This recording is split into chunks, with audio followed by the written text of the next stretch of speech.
story because nobody has ever heard of my side of the story. I'm the wolf, Alexander T. Wolf, but you can call me out. I don't know how this whole big bad wolf thing got started, but it's all wrong. Maybe it's because of our diet. Hey, it's not my fault wolves eat cute little animals like bunnies, sheep, and pigs. It's just the way we are. If fat, juicy cheeseburgers were cute, folks would probably think you were big and bad too. But like I was saying, this whole big bad wolf thing is all wrong.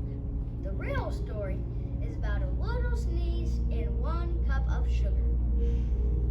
Way back in once upon a time, I was making a birthday cake for my dear old granny, and I ran out of sugar.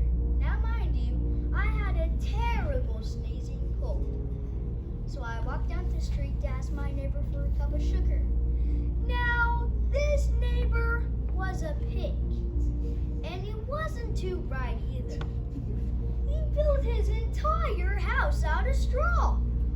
Can you believe it? I mean, who in his right mind would build their house out of straw? So of course, the minute I knocked on the door, it fell right in. I didn't just want to walk into someone else's home. So I called, Mr. Pig, are you in? No answer. I was just about to go home without that cup of sugar when I felt for my dear old granny's birthday cake. That's when my nose started to itch. I felt a sneeze coming on.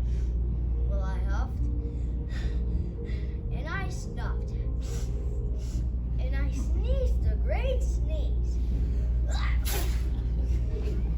And you know what? That whole straw house just fell right down, flat as a pancake.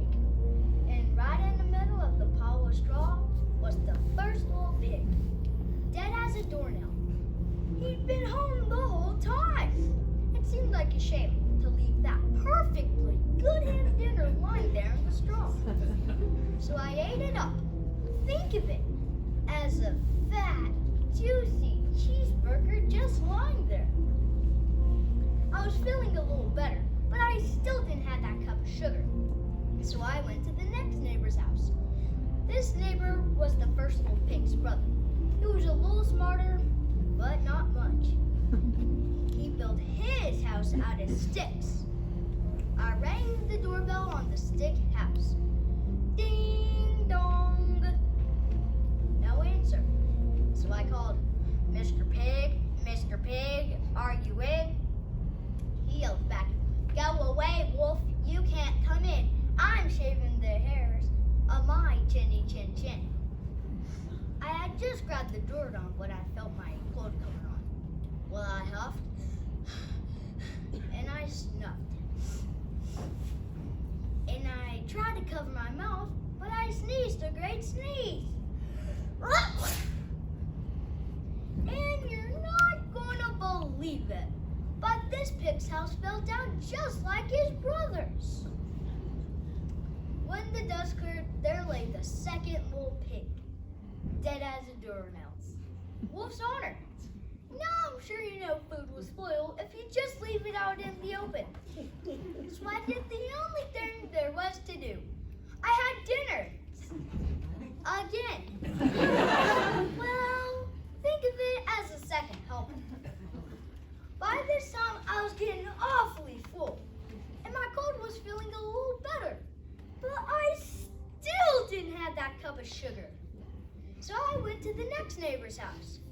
This guy was the first and second pig's brother. He must have been the whole brains of the family because he had built his house out of bricks. I knocked on the brick house. No answer. So I called, Mr. Pig, are you in?